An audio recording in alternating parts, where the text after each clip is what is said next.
ಹೊಸ ಅಧ್ಯಕ್ಷರು ಬಂದಿದ್ದಾರೆ, ಏನು ಹೇಳ್ತೀರಿ ಅಧ್ಯಕ್ಷರ ಬಗ್ಗೆ?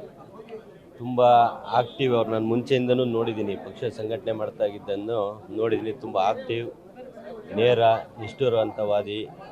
ಪಕ್ಷಕ್ಕೆ ಒಂದು ಬಲ ಬಂದಿದೆ.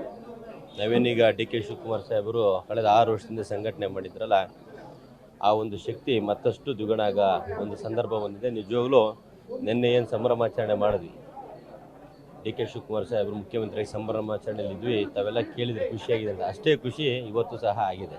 ಯಾಕೆಂದರೆ ದಿಟ್ಟ ನಿಲುವು ತಾಣ್ತಾರೆ, ಕಾರ್ಯಕರ್ತರು ಪರವಾಗಿರ್ತಾರೆ. ಈಗ ಒಂದು ಕಾರ್ಯಕರ್ತರಲ್ಲಿ ಜೋಶ್ ಬರ್ತದೆ. ಯಾಕೆಂದರೆ ಅವರು ಕಾರ್ಯಕರ್ತ ಮಟ್ಟದಿಂದ ಈ ಹಂತಕ್ಕೆ ಬಂದಿರೋದ್ರಿಂದ ಈ ಒಂದು ಹಂತದಲ್ಲಿ ನಿಜ 100% ಖುಷಿಯಾಗಿದೆ. ಮಾನ್ಯ ಹಿರಿಯರಂಥ ಬಿ ಕೆ ಹರಿಪ್ರಸಾದ್ ಅಣ್ಣರವ್ರಿಗೆ ನಾನು ಮೊದಲನೇದಾಗಿ ಹೃದಯಪೂರ್ವಕ ಅಭಿನಂದನೆಗಳನ್ನು ಸಲ್ಲಿಸ್ತೇನೆ. 28ಕ್ಕೆ ಇವ್ರ ನೇಮಕ ಎಷ್ಟು ಇಂಪಾರ್ಟೆಂಟ್ ಇದೆ?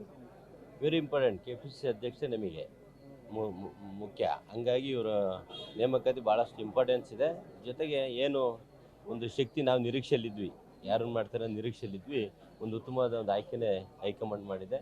ನಮ್ಮ ಚನ್ನಗಿರಿ ವಿಧಾನಸಭಾ ಕ್ಷೇತ್ರ ಪರವಾಗಿ, ದಾವಣಗೆರೆ ಜಿಲ್ಲೆ ಸಮಸ್ತ ಕಾಂಗ್ರೆಸ್ ಕಾರ್ಯಕರ್ತರ ಪರವಾಗಿ KPCC ಅಧ್ಯಕ್ಷರಾದಂಥ ಹರಿಪ್ರಸಾದ್ ಅಭಿನಂದನೆ ಸಲ್ಲಿಸ್ತಾ, ಇವ್ರನ್ನ ಆಯ್ಕೆ ಮಾಡಿದಂಥ ಹೈಕಮಾಂಡ್, ದೆಹಲಿಯ ನಮ್ಮ ಹೈಕಮಾಂಡ್ಗೆ ನಾನು ಅಭಿನಂದನೆ ಸಲ್ಲಿಸ್ತೀನಿ. ಕಳೆದ ಬಾರಿ ಡಿ ಕೆ ಶಿವಕುಮಾರ್ ಸಿದ್ದರಾಮಯ್ಯ ಜೋಡೆತ್ತು ಥರ ಕೆಲಸ ಮಾಡಿದ್ರು ಚುನಾವಣೆಯಲ್ಲಿ.